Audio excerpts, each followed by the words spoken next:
So when I was shuffling out this spread for you guys, I saw an image. It's kind of like a silhouette. It's a night sky, and there's a house surrounded by trees, and the moon is in the background, so the house shows up as a silhouette. And then everything in that house is dark, and then all of a sudden the attic light comes on, and it just this overpowering, light emanating from the attic. It's a very haunting type of a feeling that I'm getting, but I'm also seeing as well that it's a light that illuminates the darkness. Okay, so that's what I saw. And what I feel, how that image applies to this reading is there's definitely some type of a major realization, major awakening, that light bulb moment that has entered your life or will be entering the rest of this month. For some of you, this is like an idea when it comes to income generating opportunities, okay? Something that's really profound, something that's very, very big. And I feel like it's an idea that you can take and run with it. And it's going to be very transformative when it comes to your financial sector. Okay, so it's an idea, it's lucrative, it's floating around out there. And I feel like it's coming into the fold to show you, here's how it can be done. So if you've been thinking about something, I feel like this is a really good time for you to launch something. It's a good time for you to grab this opportunity and run with it. And then I'm also seeing in the financial sector, for some of you guys, you're at this point, King of Pentacles, very financially stable, and you're trying to figure out, what's next. Like you might be at the top of that career ladder, and you're just like, well, I don't really have anywhere else to climb. So what's the next stage for me? What's the next step? How am I going to, what do I need to transition into, or where should I look so that I can continue to increase my skills, continue to increase my income generating potential, which is a really, really good place for you to be. Be very careful about speculative ventures, okay? This is like high risk, high rewards. Be very, very, very careful about that. So yes, there is an idea floating around out there for you to generate income, but if it's like gambling, if it's something that involves a lot of risk, I would urge you to be careful, mainly because we're coming down here from the King of Pentacles to the Five of Pentacles, which is financial loss. So look at situations very realistically and make sure that this project, this idea, this whatever it is that's coming into the picture, that it passes, the common sense test. And especially if it's really high risk, I would advise you to sit still and mull it over, okay? I'm also feeling as well, some of you are really trying to stabilize your financial future. And this is like a different segment of you guys. And you feel like you're just starting out. You feel like, okay, I'm kind of like, this newborn. I have a long way to go before I can get myself financially where I need to be. And it can feel a little bit disheartening when you have so much potential and you see yourself, with a lot of potential, with a lot of growth potential, especially. But it can seem as if it's going to take some time to learn all the skills, to climb that ladder, to be where you need to be.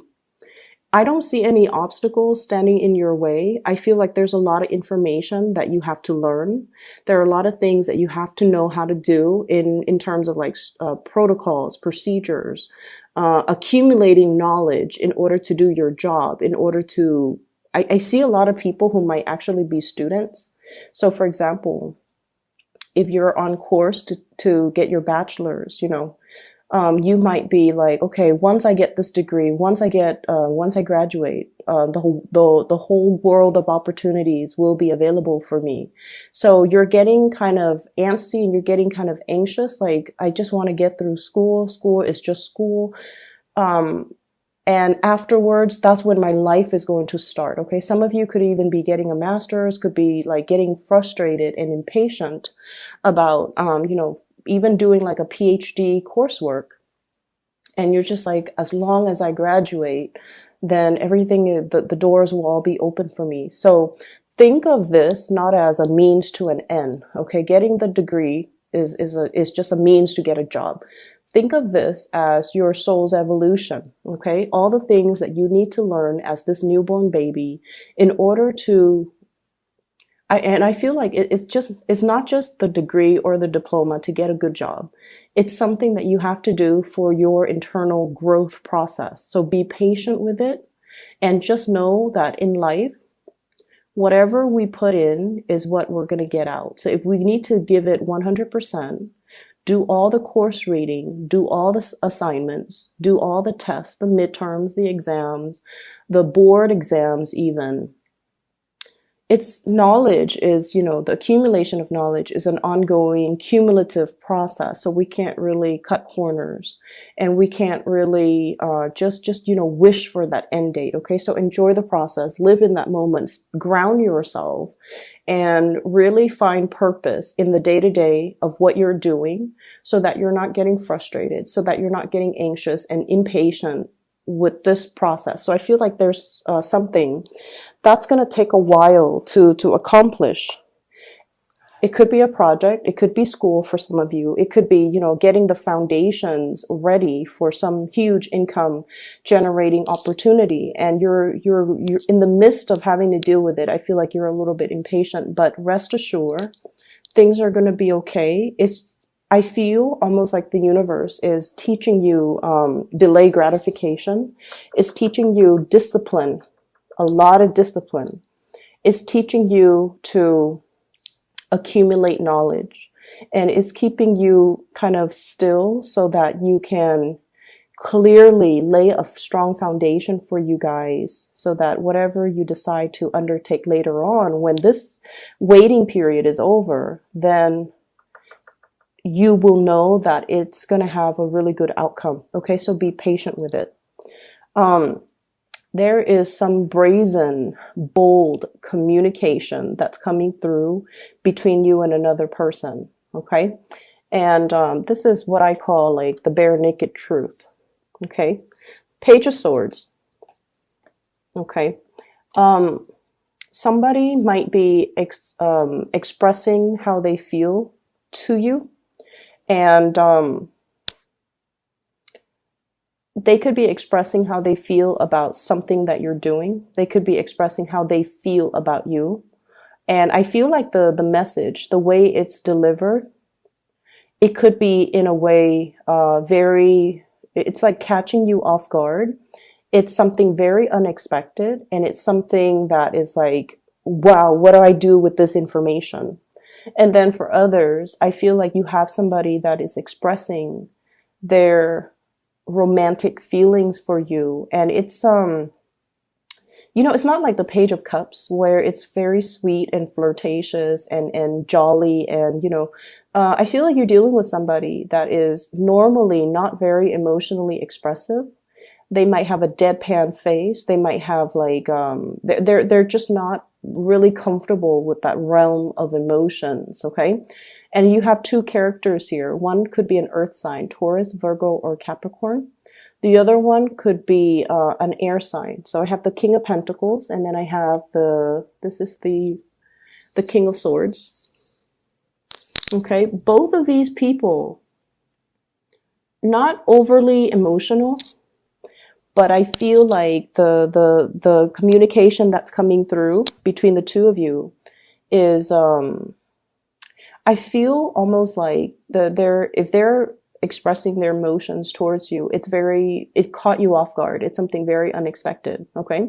And then I also feel like, there's news about pregnancies, birth, and things like that as well, where it's like, catching you unawares. Okay. So for those of you who are, expecting, congratulations. For those of you who are,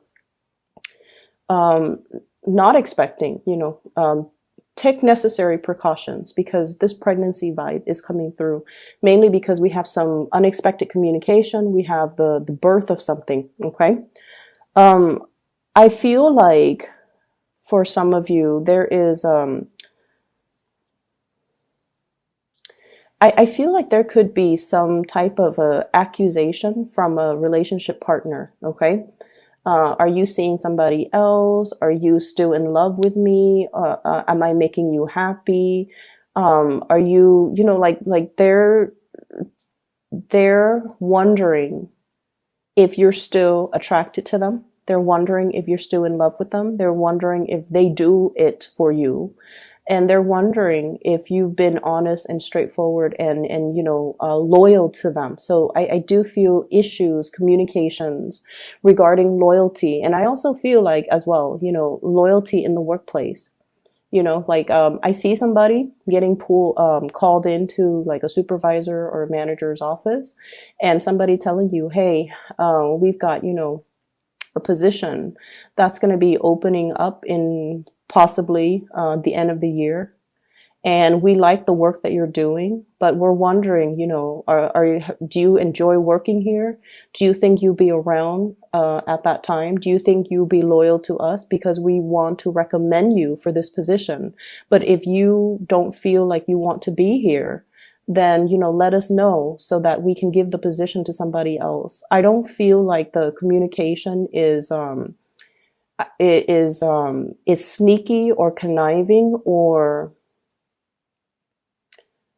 I don't feel like they have hidden agendas or hidden motives.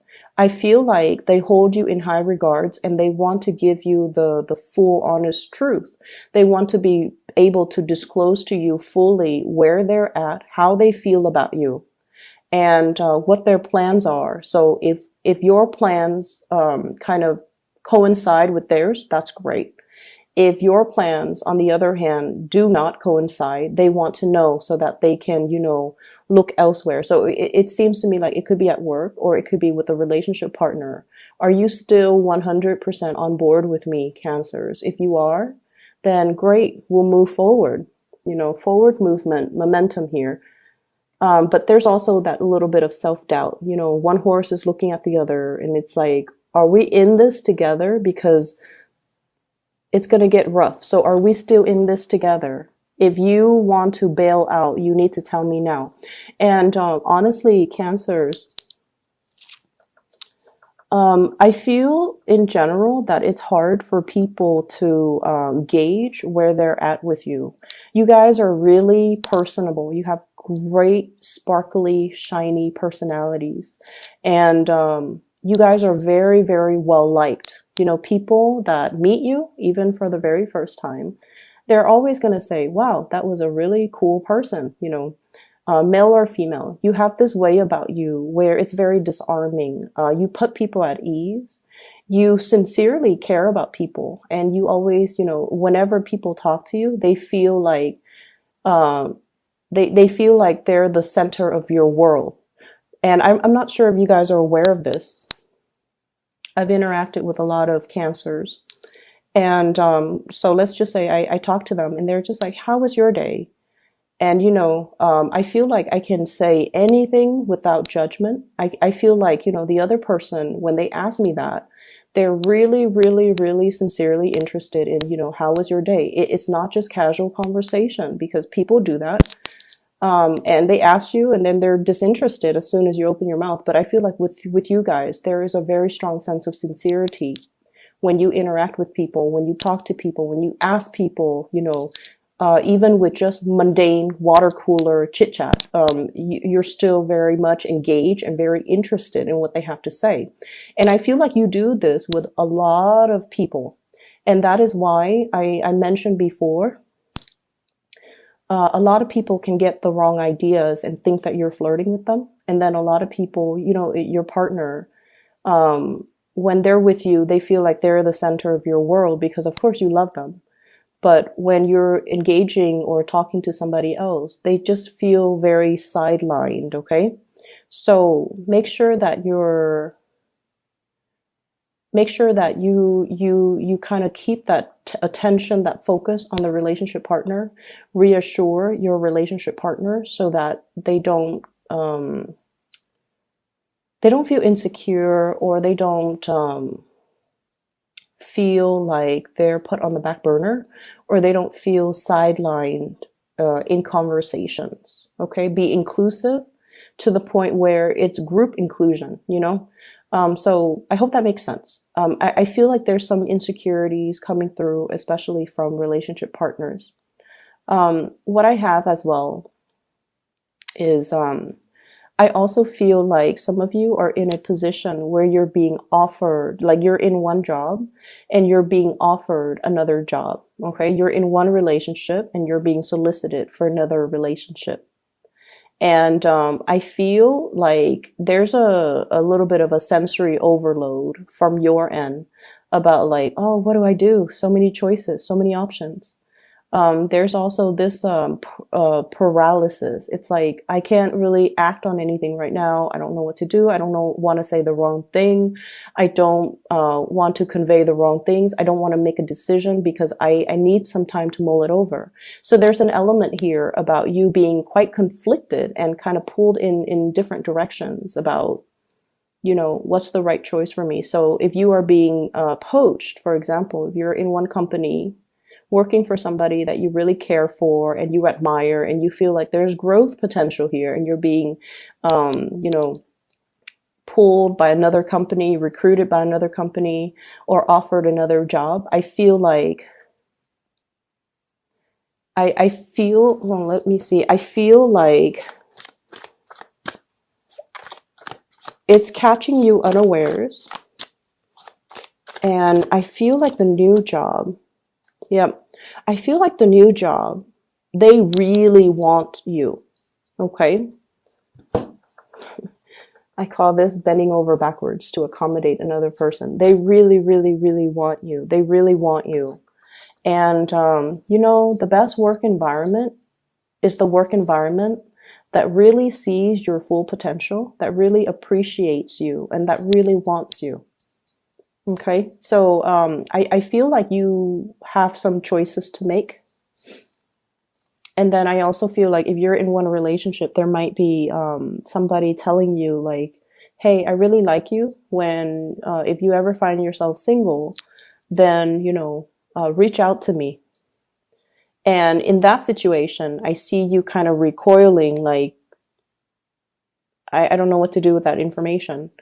And I feel like you can trust people and take what they say at face value. Okay, this is options opening up.